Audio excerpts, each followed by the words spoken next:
Welcome to another episode of the Untangling Web3 podcast. Today we're delighted to welcome back a friend of the podcast, Kurt Wuckert Jr.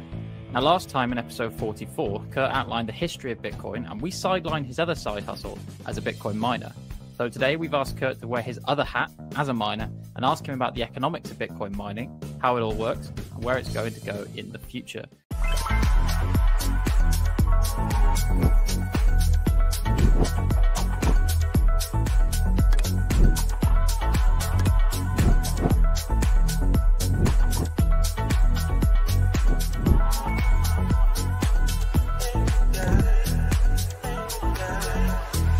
So, Kurt, without further ado, it's a pleasure to welcome you back to the show. Hey, how you guys doing?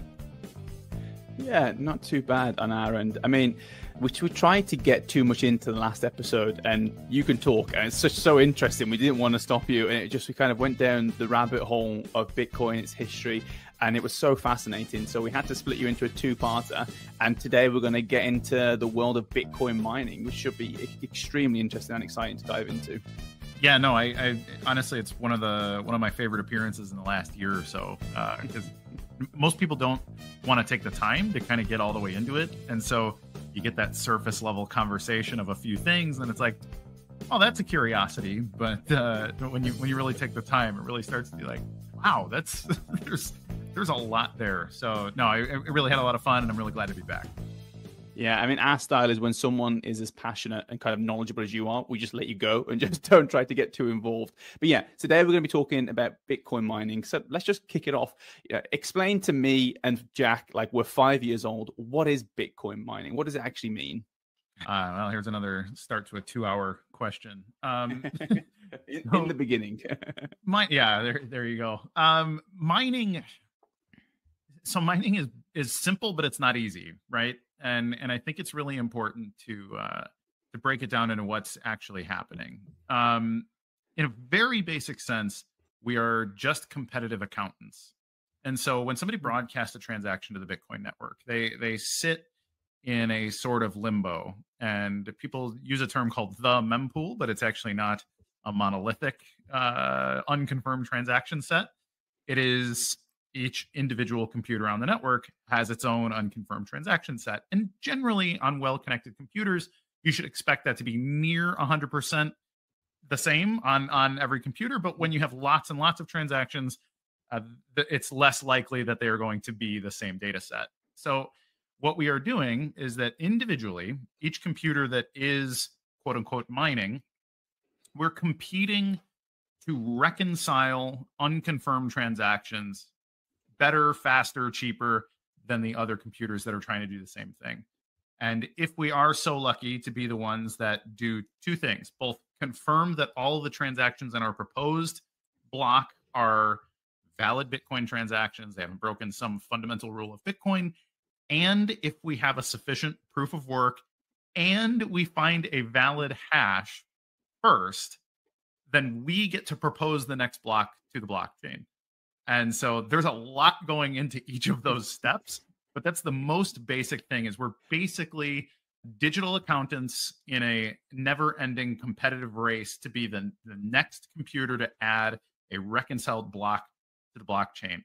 Now, I don't know if you want to ask follow-up questions on each of those things, or if you just want me to talk for another like 10 minutes on each of those things. I'm 5 years old, I'm 5 years old, and the accountant, I got it. The analogy there was perfect. Then you started talking about hashing, cryptography, all this kind of stuff, and blocks. I think we will get there, but before we get there, let's take a step back. Why do people, become miners? What's the point of being a miner? What do you need to do? I think most people become miners because they think it's going to be the easy way to get Bitcoins. And if it was 2009, that would be the case. Really up until like 2011, that would have been the case. Like, okay, download this software, give some of my compute for my laptop or my gaming computer, and cool. I get 50 Bitcoins every 10 minutes, or in all likelihood, there were less than a dozen miners in the whole world. And so you'd get a few blocks a day at 50 Bitcoins each, and they weren't worth anything, but it was cool, basically. That still persists. I still get people reach out to me like, hey, so I got this, I got a pretty hot laptop. Can I mine Bitcoin with it? And, I have to say like, well, you've got about a 10 billionth of a chance here, given your difficulty. But so I think a lot of people, they see that as the easy way to get Bitcoins, and then pretty quickly they realize it is maybe the hardest way to get Bitcoins today. And so then you get this whole other economy of things that's been built around, cloud mining or pooled mining or some kind of other hosted thing. But really, mining, for the most part, is kind of a big boys game today. Like, if you're not sitting on like family office level money at the very minimum, you probably shouldn't be in the mining game. Now it really depends what you're mining. So in Bitcoin BTC, that really is truly the case. If you look at who's actually mining, it is some of the biggest companies in the world at this point. This is companies that have between $2 and $10 billion company valuations and stuff are competing for blocks on Bitcoin BTC. But there are smaller variations. There's lots and lots of other little blockchains that you can actually mine on your laptop and that kind of thing. But you also have the opportunity to do hosted mining solutions. There's a few companies that have popped up over the years. I think the oldest one is still in operation, Genesis Mining, based out of, I think they're Dutch, and they have their infrastructure is in Iceland, if I recall. But, so they offer, buy an ASIC, we'll host it. And, when it fails, you just have to trust us that it failed. And, sorry, you're lost and that kind of thing. It's a little bit of a weird business model. But there's also companies like Compass Mining and Watum and some of these other companies that offer your sort of retail clientele. But even when I say retail now, like, they have 5 ASIC minimums, and at $5,000 a piece, we're still talking about $25,000 minimums, which is more money than your typical, hey, I work a 9-to-5 job, I'm a regional manager at Target or something. Like, those kind of guys don't typically have $25,000 to kind of pitch at, should I be a Bitcoin miner? So even that is starting to really get away from your typical middle-class citizen. But yeah, I think people think it's going to be the easy way, but like I said, all of that to say, it's not that easy anymore, and it's becoming more and more difficult over time. Yeah, I think that's really highlighted by the start of your answer. You're saying about home computers, people mining in 2009 on their personal laptops, and then you're talking about cloud mining, right, which is a completely different ball game. You also mentioned ASICs, right, which are these dedicated bits of hardware to do the hashing. So just to kind of summarize then, as it is today, if you're a Bitcoin miner, and we'll stay with Bitcoin, and maybe we'll get into the differences of proof of work and proof of stake mining later. But if you're a proof of work miner mining something like Bitcoin BTC, then what components are involved there? Because previously everything was happening on this laptop, so it was doing all those things you mentioned about the mempool, the transactions and validating, and then you also bring in the hashing. So is it the case that all these things are now split out into dedicated functions, and how does that work with the various different types of miners you have, right? Because you mentioned cloud mining. People might also have heard of mining pools, and I know you're running a mining pool, Kurt, that we can get into later. But what does it actually look like? Because, as a miner, what does it look like to be one now? What kind of setup do you need? So, unfortunately, a lot of companies keep this information close to the vest. Like, it'd be nice to know, like, hey, how does Antpool work? Or what does their infrastructure actually look like? And by and large, we don't know. I can speak from my experience, where essentially what we do is we're running what is monolithic node infrastructure. So that's a Bitcoin node is basically doing this giant bucket of validating transactions, and it's listening to the peer-to-peer network. It's receiving incoming and outgoing transaction data and whatever other data is over this network, trying to figure out what it's supposed to do. It's trying to stay in consensus. It's checking all the stuff that a Bitcoin node should do. And then there's this one aspect of mining that has been specialized out and broken out, and that is the hashing. Now, hashing is it's funny because this is the part where capitalism has really taken over in Bitcoin. And I think that eventually all of these other node functions will also be broken out and specialized as well. But hashing broke out, I think it was 2012 or 13, basically, that the Chinese created ASIC. So this is a very specific, it does one thing. It just looks for SHA-256 hashes very, very efficiently, and it is extremely inefficient at every other possible thing. And so what it does is it's going through a table of hashes, and it's doing a guess and check. It is simply saying, is it this hash? Yes or no? And if the answer is yes, it proposes it to the network and says, hey, I found the valid hash. Did I find it first? And if the answer is no, it just checks the next one in line. So in computing, you might call this a brute force tool. So it is just guess and check. That is literally all it's doing. Now, the reasons it does that are economic. It's a game theory thing. And there's been probably 1 million hours of podcasts and books written about why proof of work, and is it the greatest idea that was ever invented, or is it extremely wasteful, bad for the environment, whatever else. But we can get more into those specific details soon. But that's the really interesting thing, that what we saw the incentives of Bitcoin do with what's called the block subsidy. These are the quote unquote free Bitcoins that are given to people that successfully build blocks on the chain. You get this block subsidy. It was 50 at the beginning of Bitcoin. It cuts in half every 210,000 blocks, roughly 4 years. Today, we're in the 3 1/8 era of Bitcoin. And so every block, if you successfully mine that block, you get 3 1/8 Bitcoins per block. And that's your incentive to mine, or it's 99.9% of your incentive to mine. There's also those piddly little transaction fees that create that added incentive. But what's actually going on is you can run your Bitcoin node that is doing most of the computational work on Bitcoin itself. And that actually really can run on a laptop in most situations. Mostly you just want to have a pretty good internet connection if you're proposing blocks quickly. But that can be a very basic computer. You could run that out of your home. If you have gigabit in Ethernet and you're in a first world country and you can buy the kind of computer that you buy modern at Best Buy, you could sufficiently run a pool and build blocks off of that computer. But your hashing operation is world-class data center, in some cases in warehouses that you cannot see from one end to the other. You need to take a golf cart across the building, and just a tremendous amount of electrical and networking equipment. And these are massive industrial buildings. So there's a huge dichotomy in what we see with, hey, there's an incentive to do this particularly well, and then you see what comes of that. And then in BTC specifically, it's like, we're going to remove that incentive to scale this thing. We're going to try to we're going to keep this small, and like, wouldn't you know it, you could actually run it on an HP laptop.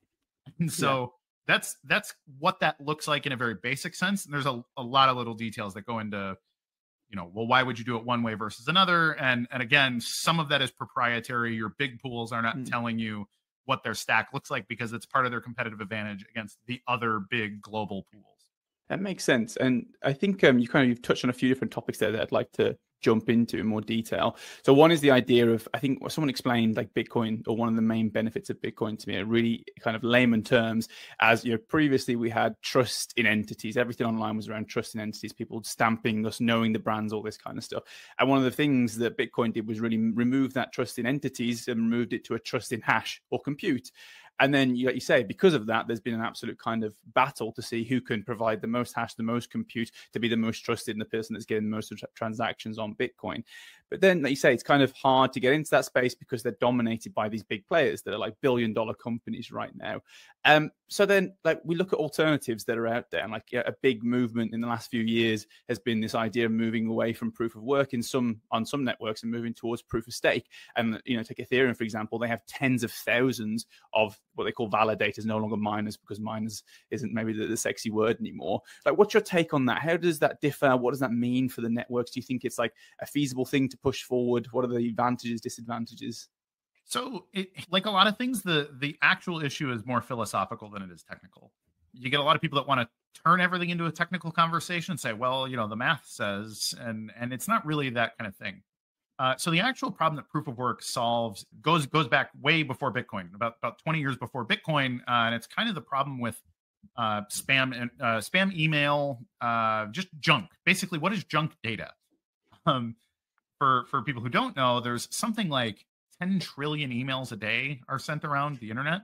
Like, it's an absurd amount of stuff, but over 90% of it is garbage. It's stuff that you not only won't read, but you don't want to read and you don't want to sift through. And so there were a few people that worked on this issue starting in the 90s. You had Moni Naor and Cynthia Dwark, who wrote, I think, the first proof of work white paper. They're both computer scientists.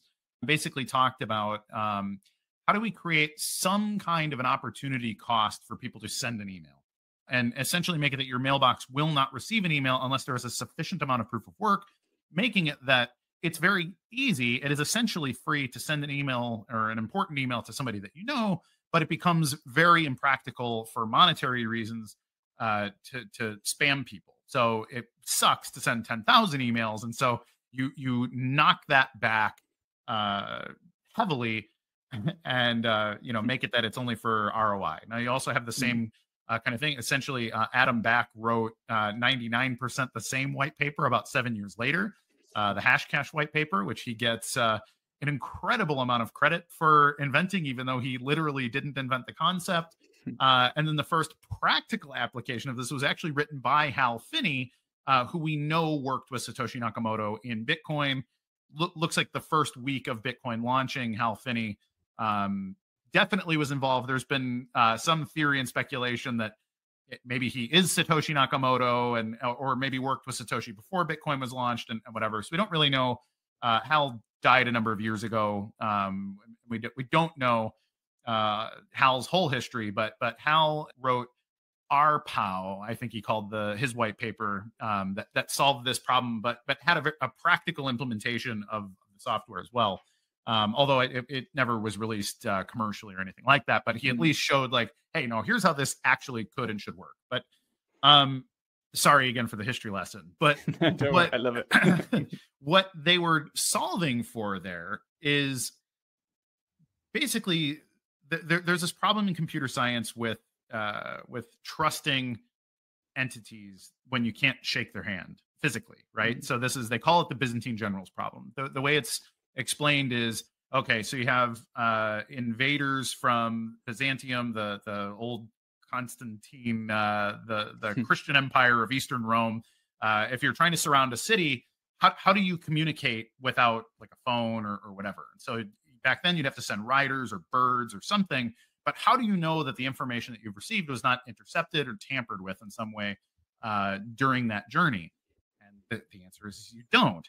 And so it's the same as the email issue. So how do I make it that I only get the email that I want to get? And so you make it that you only will receive information if it has sufficient proof of work. So if somebody is willing to do this absurd thing, it's like the secret handshake a little bit. So it's like, you and I are speaking on opposite sides of the Atlantic Ocean right now, and we trust that our internet connection is secure. We're not being monitored by the NSA, even though we probably are. And then, some of these other things here. But what if we had, a secret, like we do some special winking and blinking here, so we know that, like, okay, now I'm actually telling you the truth right now, and that's our secret code that we have shared previously that has not been said over a communication channel, and therefore, when we see the secret signal, okay, this is trustworthy information, and I should presume everything that happened before it was a lie, and so. People have come to worship this concept of proof of work, and that has made it super distorted as to what it is actually doing and what it's for. A conclusion that I came to a couple of years ago, just thinking about it, was that the Byzantine generals, think about what a Byzantine general is. So these are guys that would have come up in the ranks in the Byzantine army. These are guys that would have fought and bled together. And frankly, they've become generals because A, they trust each other, and B, they're really good at fighting wars together. And so they have survived long enough and accumulated enough experience to be generals now. And they don't have a trust problem. They have a trust in communications problem. And so if they could communicate directly, if they were standing in a room together, they would not struggle to trust each other's opinions and that kind of thing. They can't trust the rider in between, or the note hasn't been tampered with. And so what we're trying to solve in Bitcoin is, how can I trust that this is a valid transaction, that it isn't malicious in some way, that it hasn't broken the rules, that it's wasn't built in some way to either destroy the network or trick me into accepting an invalid payment. And, there's a bunch of other things that it solves here. But ultimately, proof of work it's an opportunity cost. It is that wink or that handshake or that thing that takes the place of, hey, we actually trust each other and we have rapport. It replaces all of that and makes it that going from, okay, I probably shouldn't trust this thing, and it makes it that somewhere approaching 99.9999%, I probably should trust this transaction. And that's really all that it's doing there. Makes sense. Now, the problem is that because Bitcoin is competitive, that competitive difficulty makes it that the consumption to create that piece of trust, that piece of proof of work, has become extremely expensive.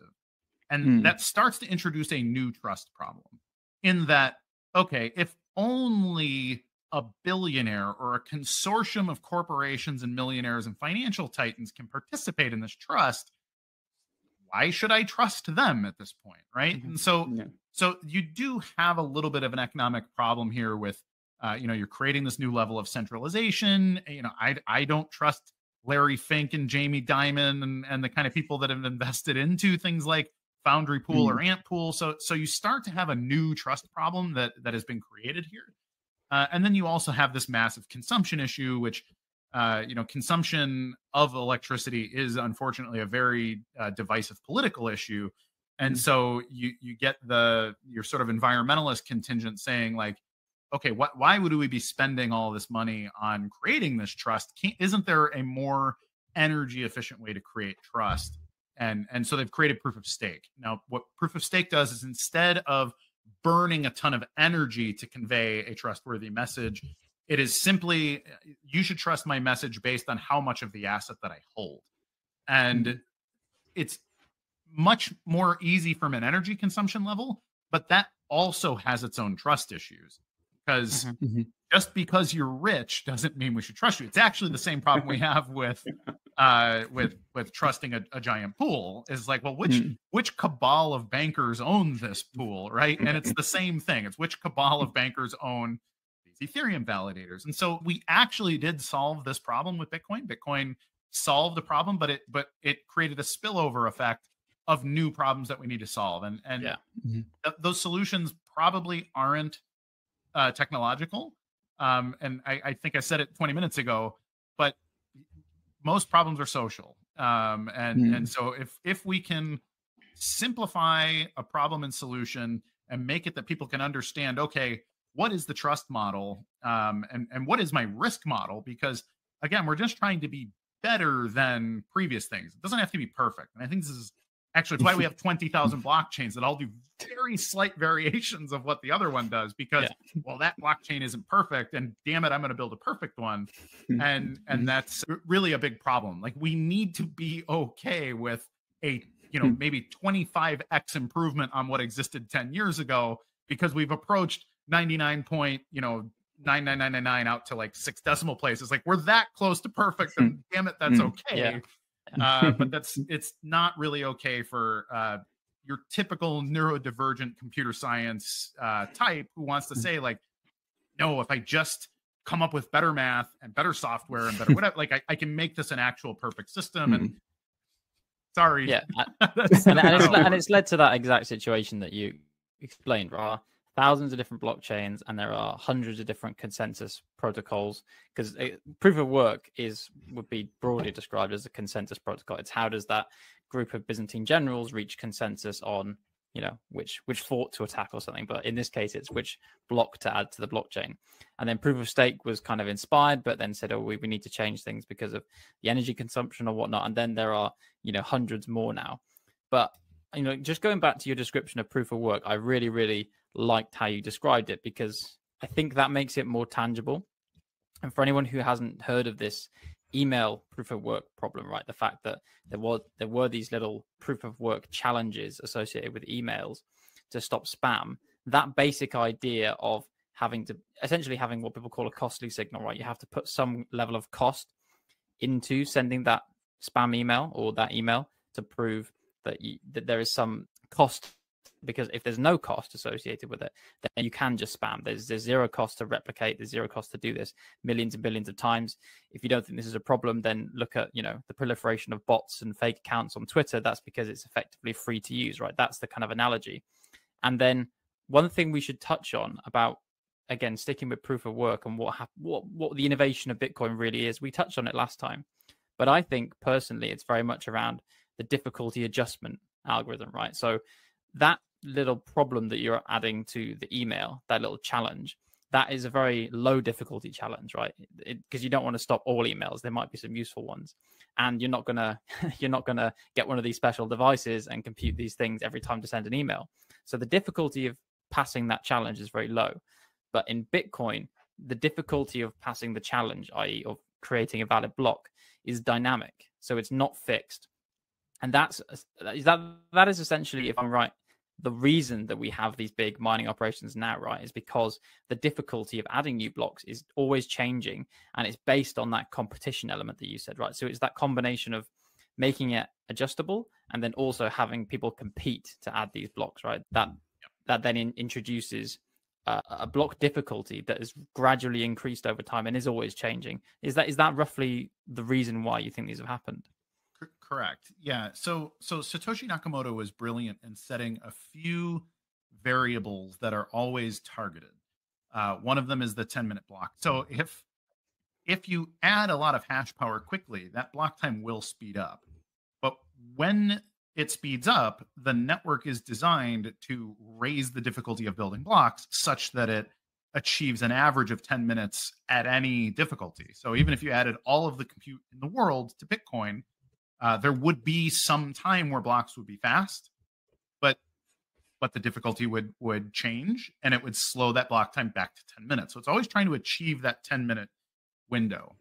Now that does a few things. It makes it that, even if you had some, quantum breakthrough, that kind of thing, everybody's always, quantum computing's going to break Bitcoin. And it's like, no, not really. That's not how that works. But it's designed to make it that immediately or very, very quickly, the network heals from any situation. It also can heal from, hey, we've had a global internet outage or whatever else, which is something we actually just experienced with this CrowdStrike hack, or whatever it was, some kind of high level cyber incident. And yeah, so I mean, let's say half the hash power in the world is kicked offline for some reason. Well, all of a sudden blocks will be slow for a little while, but then difficulty will adjust down sufficiently such that your block time comes back to a 10-minute average. And so Satoshi Nakamoto gave us a very smooth and predictable function here that you can always assume that it's roughly 10 minutes between blocks, except under extreme circumstances. But those extreme circumstances basically can't be permanent. They will adjust. It is self-healing, and then ultimately that's part of the brilliance. But then there's also the fact that you also have this constant arms race, which we're kind of seeing the fallout on. ASICs have gotten exponentially more efficient over time, but one of the weird things that has happened is that difficulty has heavily outpaced profitability for a very long time. We are mining right now at about a 7-year low in profitability because miners are able to make money doing all kinds of other things because they are consuming so much energy that they've created this proximity to the energy sector that allows them to make big deals with very big energy companies, which is an old money industry. So they're very tightly integrated into lots of other things. So one of the ways is just simply like carbon offset credits or things like curtailment agreements. Like when you're the biggest consumer of electricity in a county, the power company may pay you not to consume electricity during times of high pressure on the grid. And so so there's lots of weird ways to make money, which means even if Bitcoin is telling you that you should be lowering the difficulty, that you should be turning your miners off, if you've got these other things going on in other aspects of your business, it actually encourages you to keep raising the difficulty because you're making money on all this other stuff. There's a whole other conversation to be had about like publicly traded mining companies that are also, have an incredible amount of stock valuation or venture capital, that kind of thing. Like, hey, I need to hit these hash power targets just to get a new check from Sequoia next quarter and that kind of thing. And it's like, okay, that does throw the balance of Bitcoin's economics off quite a bit, but we're going to see what happens there. I think there is some kind of an inflection point coming, but it's a little bit unprecedented. Well, But there's 2 points that I want to like kind of dial in on there that kind of relate to a question I have. So you've mentioned that, you know, Bitcoin is this near perfect, or at least an improvement, of significant improvement on what we had before. But one of the spillover effects is the idea of, you know, the hashing power constantly upping, and that requires a lot of energy. So there's this growing sector of society saying that, you know, we shouldn't be using all this energy for something that maybe doesn't have as much value as other things. I kind of put myself in the position of, it's not that we shouldn't be using energy, like that's ridiculous. Like we obviously have to continue developing. It's just that everything should have a cost benefit analysis where it's like, okay, how much energy we're using, how much benefit does that create? And, you know, you could argue how beneficial is Bitcoin right now with hash power it's using, and that's a whole separate argument. The other thing that you talked about was profitability. People using all this energy, all this hash power, and it not being as profitable, being an absolute low right now. So the combination of those 2 points is, can we use the hash power, this hash power that's just thrown to, you know, randomly compute these numbers, for something useful? I know I've seen some things out there, but what have you seen around using the hash power currently that just outputs a hash, you know, using a random nonce? Is there anything that we could use that for in a more useful, profitable manner? You know, this was proposed, and I've heard rumors of other sort of like home compute problems and that kind of thing. The problem is that SHA-256 hashing isn't really valuable for any other reason. So it's good for cryptographically securing something, but you can't turn it into like, hey, what if we use the extra compute for protein folding? Or like it's not good for that. So there's not really a spillover benefit to the actual compute. But there is that value again in the electricity consumption. Like another one is like trapped gas, for example. So when you've got like oil exploration, you have fracking, which is a big political issue in the US. I don't know if it's as much in the EU or in the UK, but over here, there's large swaths of this country that have oil companies that they'll show up in an area and they'll just start injecting just an incredible amount of like water down into the shale and see if oil bubbles up. And like it impacts the water table, it impacts all kinds of things ecologically. And then one of the spillover things that occurs is like, oh, if you do actually discover a pocket of natural gas, for example, now you have to vent it, which means you put in a big chimney basically that goes a few hundred feet into the ground and then, I don't know, 100 feet into the air or whatever. And then you light it on fire and then it just sits and burps gas into the atmosphere for 15 years, 50 years. Like it depends how big your gas bubble is that you've discovered. Now that's just a spillover cost of, hey, we need oil, and oil is what the economy runs on. And so you just kind of have to have that. And what Bitcoin mining has allowed you to do is say, well, that's just energy that's being pushed out into the atmosphere for no reason. It's not close to anybody because by its nature, we're in some rural place where there's not a large demand for energy within proximity. But what you can do is you can put like a mining pod out there. You can convert that gas using, a generator essentially that turns a turbine, creates electricity, and you have a mining pod out in rural wherever, Pennsylvania or Alberta, Canada, or somewhere in Texas. And now you're taking what would have just been pure cost, both ecologically and just monetary. It's just, Exxon Mobil or whatever, like, I don't know, we're just going to burn $1 billion worth of fuel and send it into the atmosphere for whatever. And now there's an opportunity to turn that into money.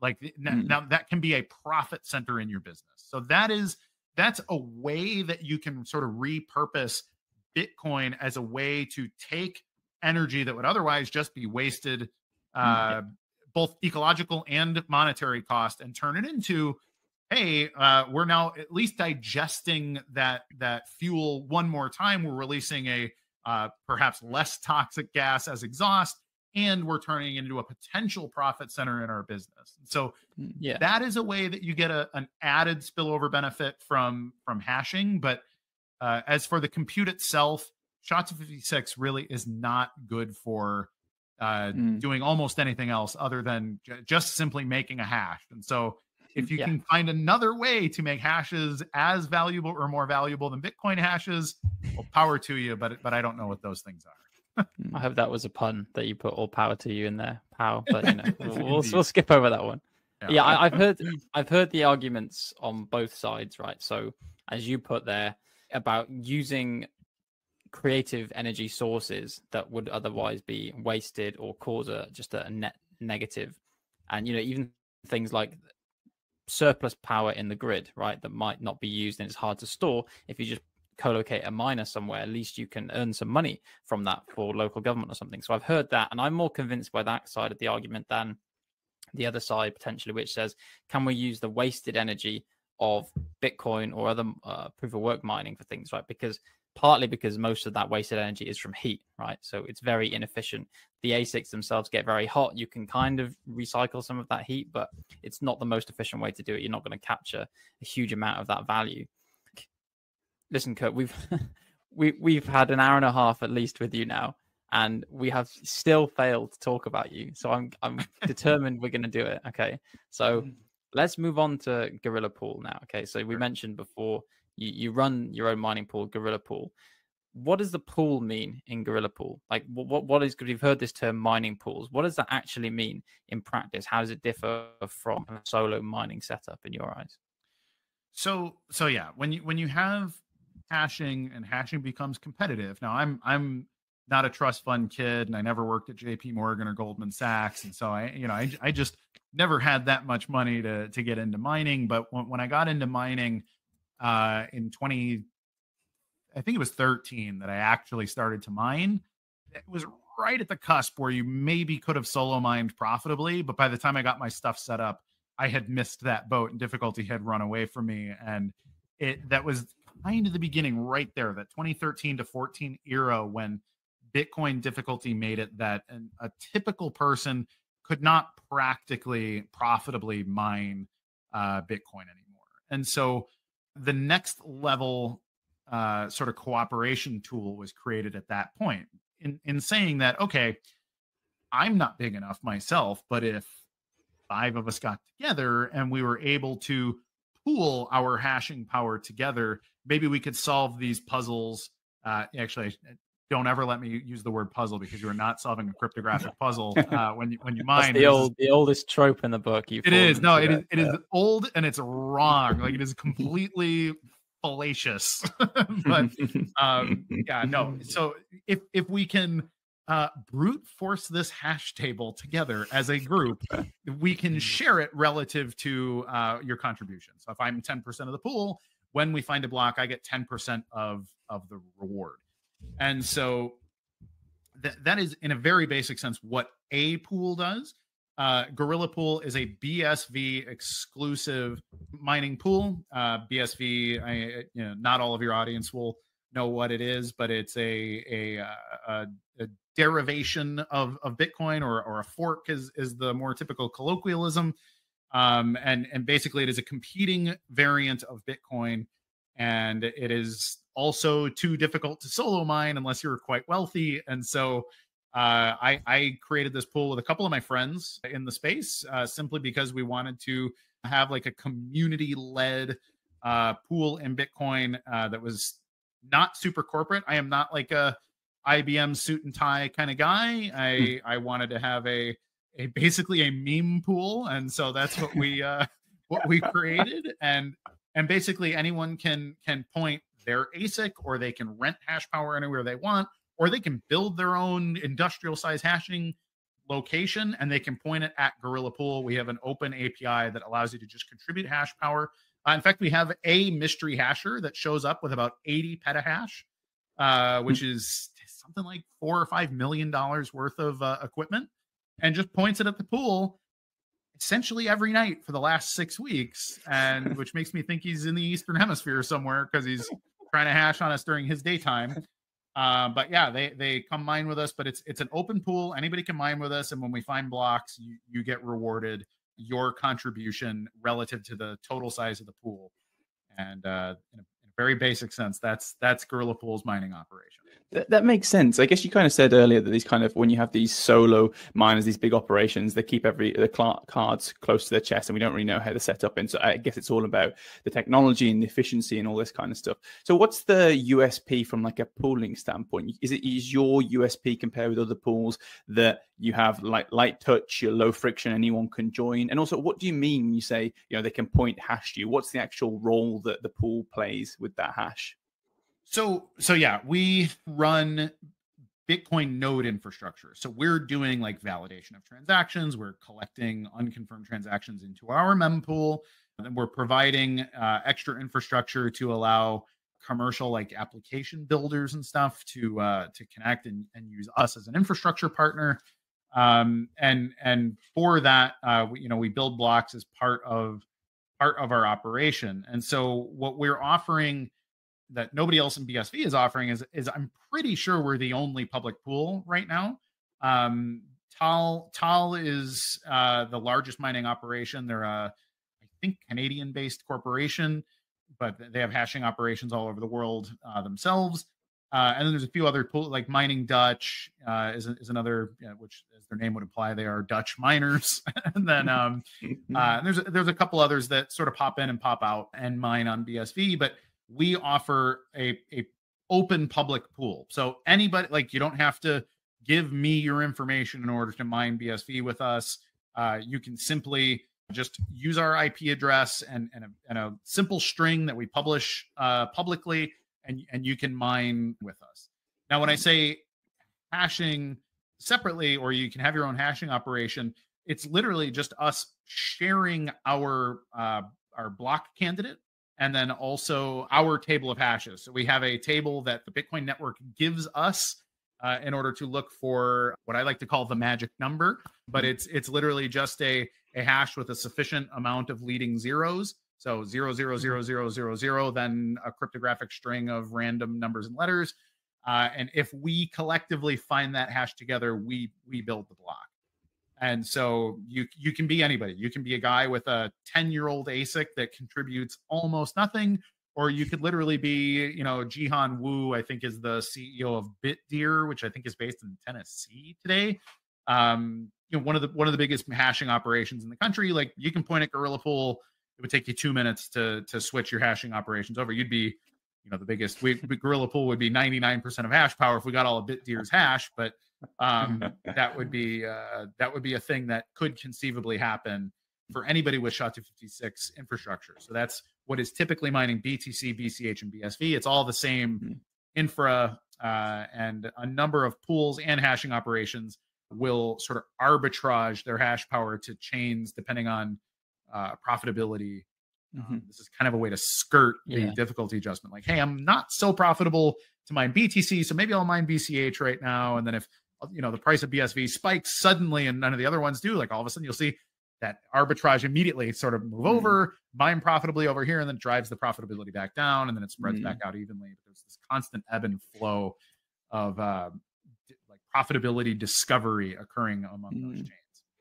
Yeah, it's one of the fascinating artifacts of there being multiple chains, and also how the whole design of Bitcoin is actually very lightweight. That connection between the hashing part and everything else you mentioned, right? You said at the start the hashing part is the one that's grown and specialized, but to connect the two is actually incredibly lightweight. I definitely recommend anyone who is interested in learning more about just exactly how they can communicate, because you literally just pass a tiny bit of data between those two systems. One of them could be your nice MacBook, and another could be this massive data center cloud mining infrastructure, and they only need this small bit of information to coordinate. So it's pretty fascinating to me.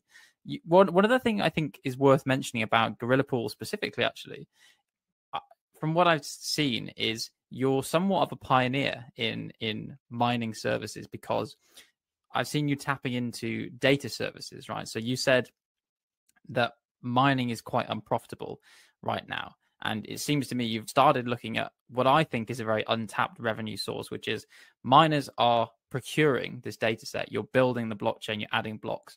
It's an incredibly valuable data set because it's immutable and you get all these benefits of the blockchain.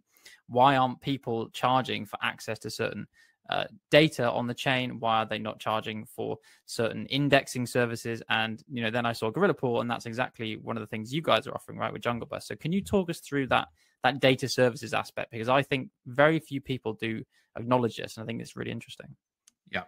So one of the things, it's funny, you'll get your typical Bitcoin advocate talking about how Bitcoin's the hardest money in the world because it has this halvening every 4 years. And so they're getting more scarce, which is actually both rhetorically and mathematically incorrect terminology. And so they're becoming more rare, but they are also, your coins are disinflationary. So you'll also get people say Bitcoin's deflationary. It's not. Bitcoin is distributed by inflation, but that rate of inflation goes down every 4 years. And so you get people that are like, well, yeah, so then the price has to go up because demand is perpetual and the asset is increasingly scarce. And it's like, I don't know how many people out there with a lot of money are unaware that that there's only ever going to be 21 million Bitcoins. And so I am not one who believes that at our current like $2 or $3 trillion market cap, that there's just another $20 trillion out there that's going to push Bitcoin to $1 million a coin just because. So what I think Satoshi actually intended with his design of the system is that the halvening is it's like a guillotine hanging over your head that chops down by half every 4 years.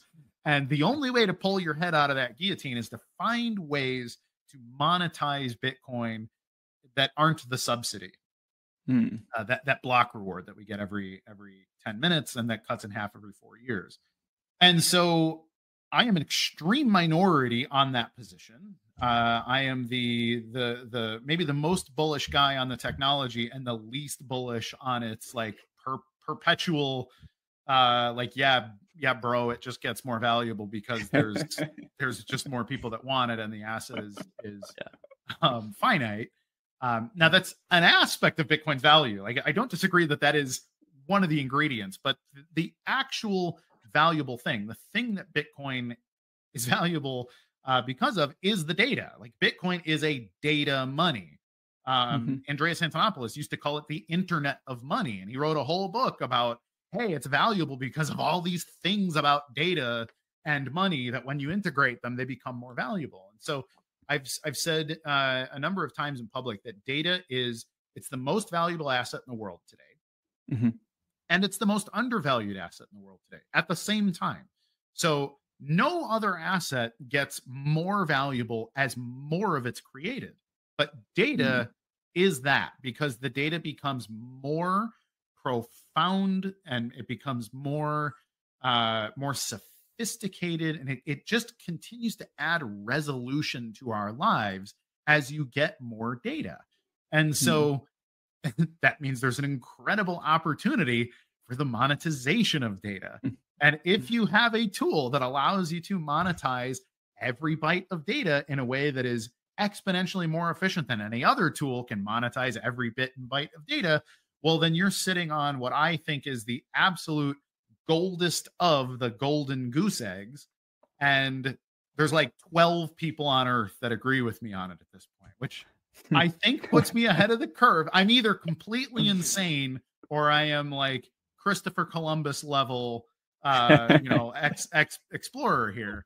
And so, history will judge ultimately. But so all of that is set up to say that nobody is monetizing the data on the blockchain almost at all. There's a couple of small exceptions, but people are still in this nascent phase of, hey, you can trade, what was it? Joe Biden coin dropped really hard on Solana after it was announced that Joe is not going to be running. And then the Kamala coin, exploded up in value. And that's like 90% of what's going on in the crypto economy. And then in the BTC space, like, hey, Donald Trump is going to come speak at Bitcoin 2024 in Nashville. And so we're all bullish, and except for Max Kaiser, who wants everybody to know that he hates Donald Trump, and Nayib Bukele is the king of the universe, coming soon. But that's all that's going on. It's just this weird sort of social posturing and trading, but the actual golden goose is that data. And so me and just a couple of buddies, it was literally me, a guy named Luke Rowanaz, and Michael Boyd, who goes by Root. He's our CTO over at Gorilla Pool, and said, hey, we talk about data being valuable, but what are we actually doing about it? How can we help people extract that value and utilize that value in the real economy? Because I don't want to be the guy that just sat and theorized about it in a library hall forever. Like, that's fun, but it's not ultimately the coolest way to go about it. So we conceptualized, what would it look like if we were to serve that data in a way that is lightweight, trustworthy, validated, and can ultimately allow people to reduce the friction of deploying a blockchain-based data business. And so we created a tool called JungleBus, which is essentially just a filtering and indexing tool that operates adjacent to our Bitcoin node, which takes in unsorted monolithic data that is time-stamped, but is ultimately like, here's a JPEG and here's somebody's mortgage payment and here's some other, it's just chaos. It is a chaos funnel. And at the bottom of that funnel, JungleBus sorts things by listening to, hey, what are 20 or 30 things that people are using typically that we can filter out by and say, okay, this is stable coin, or this is just a simple payment, or this is some kind of NFT or whatever else. And then allow people to subscribe to just the data they want. And then we serve it in like an ISP model. So I see us as like a budding, I don't want to say AOL or Xfinity or, some of these companies that are very disliked in the world, but they are providing a valuable service in that, I'm communicating with you right now over an Xfinity rail that's coming. Like, that's what provides my internet service out to the universe. And so I want us to be that. I want it to be, hey, I'm going to start a business. It's going to be a blockchain business, and I need to choose my Web3 ISP. And hey, the only one in the universe is Gorilla Pool, and they have this JungleBus product that packages it up for me in a way that I can understand and easily deploy in my business. I mean, there's so much value to that. Like, I think it's so obvious. And I think it kind of, what I've been seeing in the headlines a lot recently in major kind of news articles around AI. And obviously everyone's talking about AI, but the lack of quality data in AI, and more models are trying to use less and less high quality data.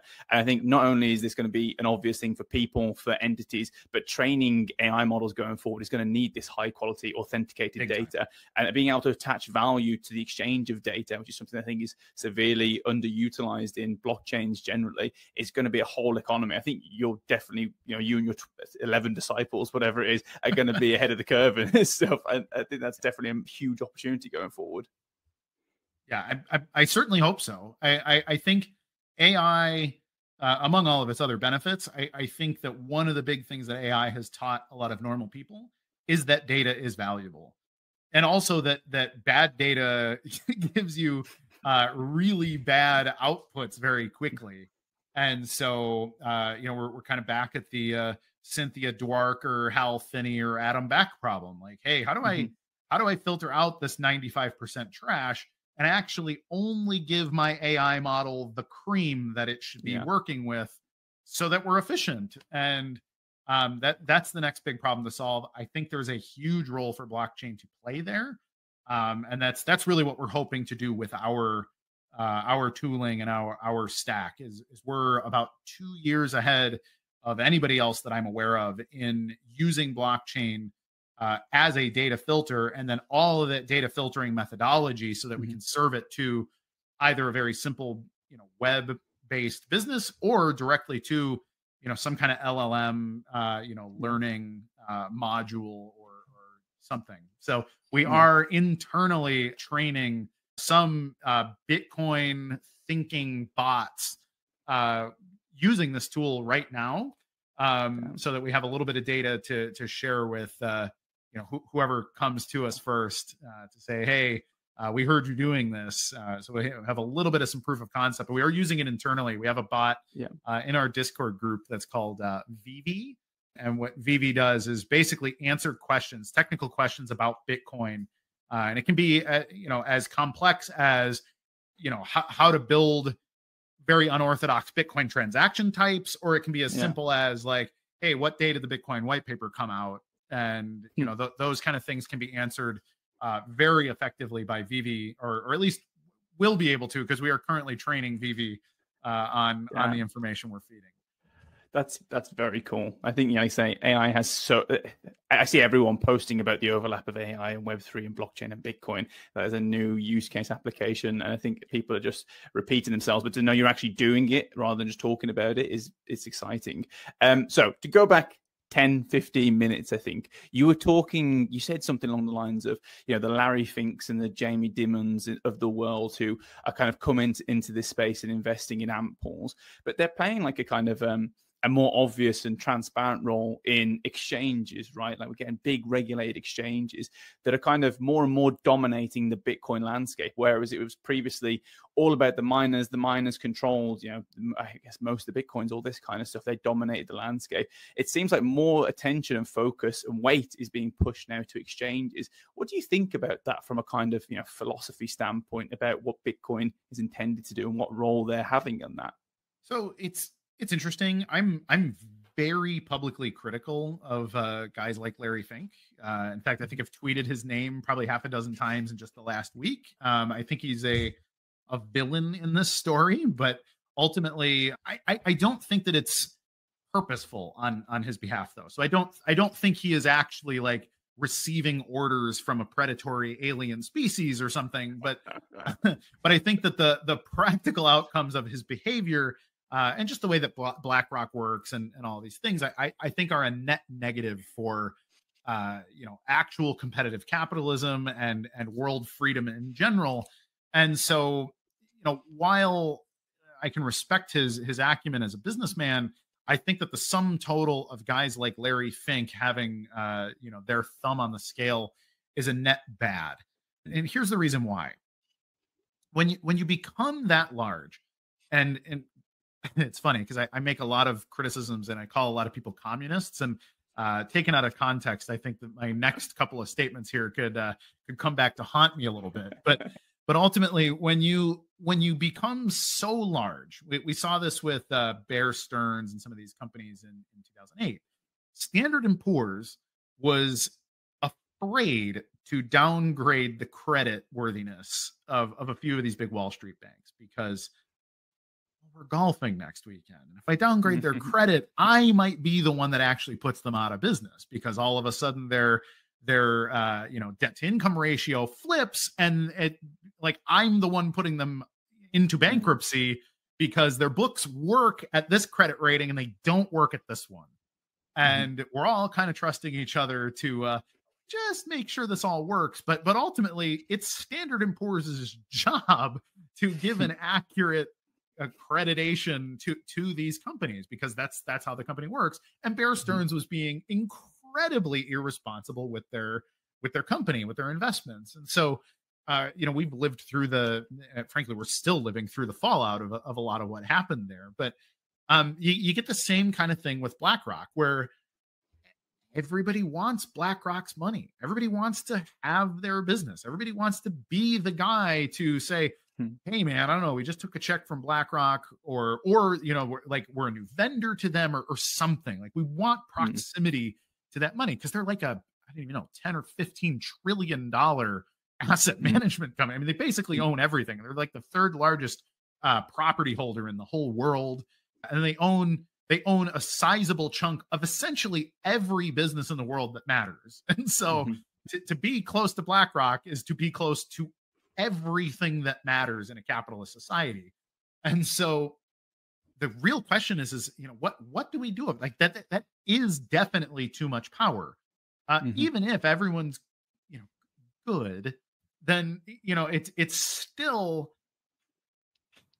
problematic, because what if he becomes bad? What if Larry Fink has a heart attack? Like, what if like there's all these things that does the whole world collapse based on the sneeze of some businessman? And so there's a real problem there. Now we have a similar problem in the space. I've talked at length about Barry Silbert being a very similar sort of figure in the blockchain space, because Digital Currency Group, Barry Silbert's the CEO and at least he was. He may have actually left in recent times because he became a controversial figure. But they basically seeded every major startup in the blockchain economy. So this is your Coinbase, Kraken, BitGo, Fireblocks, Lightning Labs, Blockstream, like all these companies. If you name like the 100 most important companies in the entire blockchain economy, Digital Currency Group is probably invested in 95 of them. And not just a little bit, like they're heavily, like we were their angel investor, or we were seed level, or actually we acted as an incubator to this company for, the first couple of years or whatever. And so you kind of have this problem of, it looks like Kraken and Coinbase are two competing entities, but in reality, the CEOs of both companies went to high school together, and they're both part of a bigger portfolio, and they all golf together, and they all ultimately, hey guys, we're broke. Can you front us some money for the week, and we'll pay it back under the table. Everything's going to be fine. So it's a little bit like that relationship between Bear Stearns and Standard & Poor's in 2008, where nobody's actually doing their job. Nobody's actually competing. And the only people who know that this is working are the like 10 or 15 people that are kind of running the entire economy over there. Now, you would think that a regulator would be the solution to this, because regulators are also supposed to do their jobs. But as we've seen, the New York Attorney General's office a few years ago slapped iFinex Tether Corporation on the wrist for like $15 million because they proved that they were fraudulently running their company, that their books weren't real, like all these things that like would probably put someone like me in prison. But in Tether's case was like, pay a $15 million fine, which is, 1 hour's worth of profit for a company like that. And so you get that kind of thing. Or you have Gary Gensler, who has come under fire as like the worst SEC chairman that's ever existed or whatever, because he's kind of picking winners and losers, but it looks like maybe everyone was in his pocket. Like maybe Ripple was paying him under the table. Maybe the Ethereum Foundation was paying him under the table. Maybe, maybe all of these entities are actually just paying Gary Gensler to help choose winners and losers. And that's its own whole massive bag of problems. I can see you want to comment here. It's hard. Like I've had this conversation as well around like, what is capitalism and what is capitalism meant to be? And I've kind of got into an argument with friends and say, one of the benefits of capitalism is you work hard and you're efficient and you create productivity, you create benefit to society, and you're rewarded capital. It's like we're kind of in this neo-capitalism now where it's like you just hold assets. Those assets don't really maybe add to civilization, society. And my friend was like, no, that is literally the definition of capitalism. It's about how much capital can you attain. And I'm like, okay, well, we need to change capitalism then the way and make sure that it's always productive. You don't just have these laggards at the top who just own things and don't actually contribute to productivity, society, all this kind of stuff. And it's really tricky because then, like you say, it starts to go, okay, well, how do we regulate? How do we become more heavy touch? All these kind of things. And this is a tech podcast, not a political podcast, but it always borders on this stuff. And the question I actually want to follow on from with that, which is also kind of a bit philosophical, political, all this kind of stuff, is a lot of these people, the Larry Finks of the world, have changed their tune because they're now saying there is a set limit on Bitcoin, 21 million. That is never going to change, set in stone. But it's a line of code. Little gold, baby. Is that 21 million limit as set in stone as everyone seems to think? No. Hard stop. Boom. it's one line of code. It's one line of code and a social contract that isn't written anywhere.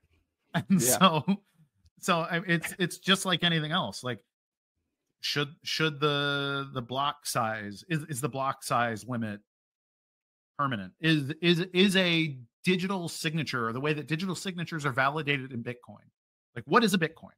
I mean, that's the most fundamental question that needs to be answered, right? Well, Satoshi Nakamoto is very clear. It's an unbroken chain of digital signatures back to either the time it was mined or the Genesis block. And if you have that unbroken chain of digital signatures, this is based in 25, 30 years of computer science and a few hundred years of contract law in the Western Hemisphere. Like, yep, here's a contract. Here's the signature for when this property was transferred from this guy to this guy to this guy to this guy for 500 years. And now this person owns this land because we have an unbroken chain of signatures on contracts. Yeah. And so Bitcoin was only able to maintain that concept from 2009 until sometime in 2017, when they replaced the digital signature with a hash IOU, that a digital signature exists that's sitting in another Merkle tree. And I've already said so much that any normal person is like, I'm out. I don't know what that means. And so this is the beauty of it to the technocrat, is that Bitcoin's whatever I decide it is, because there's like 10 people on earth who can actually argue with me about it in a sophisticated manner. But all of those people work for the same venture capitalists that I do. And so we're in a really good spot to redefine Bitcoin to whatever is really valuable to us at the time. And so, no, that 21 million number, if the fundamental definition of a Bitcoin is up for debate and can very trivially be changed by what was ultimately a pretty short and fast social engineering campaign in the history of Bitcoin, then anything's up for grabs. That 21 million number is as set in stone as, you know, a Jello mold sitting in a window in Barcelona. I love it. This is really interesting, though, and I'm really glad we're doing this in an episode about mining, because you said it's one line of code that needs changing to a new number. But the other thing that I think also would need to happen, that line of code needs changing, and then you need all the miners on the network to agree to update, right? So sure, if we have 10 major miners in BTC, then they could, in theory, upgrade. Now, I've heard the argument, and I'd love to get your take on this as a miner. I've heard the argument that, well, this couldn't possibly happen because it's not just these 10 miners who contribute hash power. We also have like thousands of people running the validator side of the mining, or the validator side of the node software at home. They can detect the change. But also I've heard an argument that is more compelling than that, at least, that because of mining pools, that's not an issue, because if any of the miners do that, then you start pointing your hash to other ones that don't. What do you think of that argument as a protection against that kind of failure route, right? That the miners just changed the code. Do you think it's valid? We've actually seen the exact opposite. So you have this developer class that issue software. Now, for whatever reason, our culture worships software engineers the way that people for 10,000 years worshipped priests. And it's this, I'm connected directly to God or the gods or, you know, nature that is our God or whatever. And the things that I say, like, I'm going to tear the heart out of a virgin now and you're all going to thank me for it. And like, that's most of human history. And for whatever reason, we've decided that those priests are now people that can write code. And the reason is we still worship the same talismans that we've always worshipped for 20 or 50 or 100,000 years as a species. It's power. We worship power. Now, power manifests itself as money in our society, mostly, or this conglomeration of money and physical, like military might or whatever it means. We also have a similar concept in government or the law, both things that also don't actually exist, but because we all pretend they do, they're the most dangerous thing. And so it's imagine if Santa Claus still had like Krampus was this other thing. Like, if you're bad, you're actually going to die on Christmas, right? So I don't want to get too weird about it, but these are things people should understand about human nature. Is that because we don't understand, the average person doesn't understand how software works, where it comes from. Like, why does a computer enforce these things that are conjured up by this wizard who sits at a laptop with a neckbeard? And like, so there's this majesty that occurs in the ignorance of what's happening there. And we see the same thing in the miner economy. Like, there's this threat of, oh man, if miners decided to collude, we'd all be like, that's the real danger. So we need to hold them in check. Instead of, like, we can't trust the Byzantine generals, which is who they are. We need to therefore have this whole mesh network of Byzantine soldiers that are this secondary, this is like the deep state conversation that everybody's everybody's sure there's a deep state, and it's definitely the other guy in charge of it, right? And you're definitely the good guy because because we watch a lot of movies. But what's happening is that you have these node operators that say, well, because we're this class, we're all the same. We're this collective of like-minded, trustworthy people because we run these little nodes at home and I'm validating everything. I'm actually keeping people in check. It's the same concept as like your union truck driver or something. Like, yeah, I work for a big, powerful company, but ultimately, if all of us decide we're just not driving our trucks, we're actually the ones in charge. And maybe they are. Like there's a balance there. There's a negotiation that needs to occur for everything to kind of keep flowing.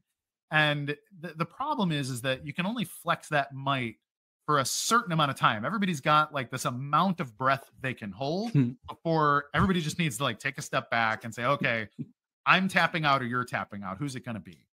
And so there's this antagonism between your node operators that say, well, I won't run a version of this software. And obviously you can see based on the version of the software that most people are running, that's a sort of vote. That's our union collective, that this is the version of Bitcoin that we're running. Now, here's the problem, is that's a very cheap signal. While proof of work is an extremely expensive signal, the other side is a $50 signal. Because, I mean, you only need a very small connection and all these other things. Now, it's funny because Satoshi Nakamoto actually warns us about this in the Bitcoin white paper, saying, like, if consensus is essentially a proof of IP address, if your IP address is simply signaling, this is the version of Bitcoin that I'm running, that's an attack. This is called a Sybil attack in computer science. It is a easy to spin up, cheap, but potentially, and maybe it should be assumed to be a malicious. I assume it's a malicious signal because of how cheap it is to run. So imagine Larry Fink again. He wants to change Bitcoin fundamentally. He's like, you know what? Let's make it 100 million coins. What do I gotta do to get people en masse to agree that it should be 100 million? Well, I already pay all the influencers. I already by proxy own all the media. I by proxy own a lot of the exchanges, probably a lot of the mining pools. What would the cost be to get those developers to start to advocate for this idea and then build a piece of software that runs that code like that? And then also, let's put 50,000 endpoints in AWS that are signaling we want 100 million Bitcoin. I mean, that's a few $1 million to invest in something. That's something prohibitively expensive for me to try to pay to social engineer onto Bitcoin. But for somebody like Larry Fink, that's a rounding error in the the asymmetric part of the portfolio, right? And so for them, it's like, yeah, let's do that. Let's just make that happen. And I have argued at length that that's actually what happened in 2017 to push over like the segregated witness change and some of these other more controversial changes in Bitcoin that occurred in that era, because they voted with their nodes. And sorry, there was no identity on most of those nodes that voted with their software to activate that change. And so I have to assume that some percentage, and probably a sizable percentage of those, were just the same interested parties creating a false signal and saying, we all vote for this change. And the we is a nebulous black box that nobody will ever see inside. Maybe it was one guy. Probably not one guy, but I think it was a very small, collusive collective of people saying, we're running this version of the software, and this version of the software is Bitcoin. And then we also have a lot of actual history of mining pools. So we have like Ant Pool in China and Via BTC and some of these other people saying, look, we really didn't want a SegWit upgrade, but ultimately we don't have an independent group of developers. We're just going to trust what Bitcoin Core tells us to trust. We're going to run the reference client. When they tell us to update, we're going to update because we're not experts. And the wizard priests that make the Bitcoin Core software, we're just going to trust them. We don't want to start a splinter group or a revolution. And they kind of did with Bitcoin Cash. which was supported by Antpool and some of these other things. Like they kind of did a 2-chain experiment to sort of see how this would play out, but that was about the worst way to have a revolution. And ultimately we've seen that doesn't work very well for anybody. And that's kind of where we're at. I think it's important to have these conversations because there's so many people that, like you say, aren't necessarily kind of completely familiar with the space, and they take these things for granted. And it's like you say, the Larry Finks of the world saying 21 million, they can never be more. It's an absolute hard set. And you're right to say that's not true. It is a line of code. And obviously we're saying right now that there's so many reasons why someone wouldn't change that, right? It's like one of the assumed pillars that if someone were to change that, it would cripple the price overnight, like have so many ramifications. It's very unlikely that most of the miners would sign up to that. But, it could happen, right? It is possible. So it's not an absolute set in stone pillar, and we're coming to the closing sections. This has been epic, as we knew it would be. Usually we ask in one sentence, what is Web3 to you? But because we've got, the Bitcoin historian on, last time we asked, what is Bitcoin to you? What I want to ask for the first question is, and in one sentence, which I know it might be tricky for you, Kurt, is what do you think the future of Bitcoin is? I'm gonna quote Satoshi Nakamoto. So I'm gonna paraphrase Satoshi Nakamoto. He was asked what Bitcoin will look like. I think in 10 years or something like that, 20 years. I don't remember the time frame, but he said basically there will be millions of transactions or there will be zero, and it's a binary outcome for Bitcoin. Either everybody uses it because it creates an incredible amount of value because you used it, or people will cease to use it because it doesn't do what they thought it was going to do. Right now, everybody thinks it's going to make them rich because they did nothing with it. And that's got a whole host of problems with it, in my opinion. But if we don't make that pivot, and if we don't figure out how to make our jobs 10x more profitable or whatever, if we don't find a way to 10x our lives with Bitcoin, it will go away. So it's either, I think I'm going to sort of re-say what I said the last time. It's Bitcoin's either going to be integrated with everything or it's going to be integrated with nothing. It's going to cease to be, or it will be everything. So it's all or nothing.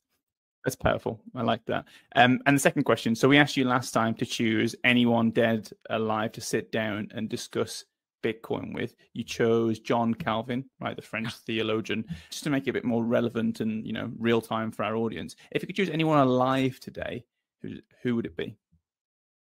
Apart from us, obviously, Kurt. You're not allowed to say us. That's fine. Yeah, this is my dream come true to be on this show. It's hard to say because I've actually had some interesting sit downs with a lot of people who are powerful and influential, and I wonder what it would be like to sit and talk to someone like an Elon Musk or somebody. And I think there are a lot of people like that who would sort of be easy to say, like, if I had an hour with him, I'd fix everything, that kind of thing. And I actually think that's really kind of nonsense. I think it's funny. I've even talked to with Peter Schiff and got him to see the light on a couple of things, but what was the fruit of any of that, right? It just is still just goes back on Twitter the next day to talk about how Bitcoin's for idiots. I don't know. I think I'd rather talk to a large group of small business owners or people that have other influence on much more regular people, because I think your high level influencer types or your power, like King Charles probably we'd have an engaging conversation, and then it would just be like any other engaging conversation he had with anybody that week, and so I would spread it out. I would try to democratize my thing a little bit and say, I'd love to talk to 100 people in a room that all run $10 million companies, because I think there would be a lot more fruit there for people that are hungry enough to still grow something cool and not so beyond it all that they just can write it off as just one more thing to discuss in a week. Nice. I love that answer. This is the first time we've had more than one person, I think, explicitly named. But I feel like that also might be one of the more feasible ones we could, fingers crossed, arrange for you one day. If we get big enough, maybe we can make that dinner table happen. But again, thank you so much, Kurt. It's been a huge pleasure for both of us to have you back on the show. I'm sure it won't be the last time, and I'm very pleased that we got to talk a bit more about you today and your story, what you're doing with Gorilla Pool. So yeah, thank you so much for being on, and to our audience, wherever you may be, join us next time to untangle a little more Web3.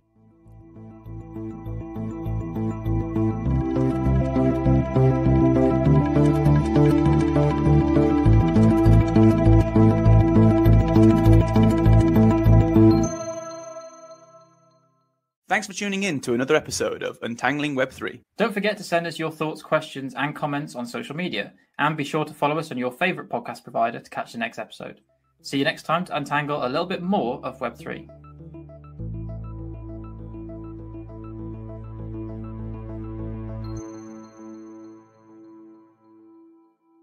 The views we express here are our own and do not reflect the views of our employers.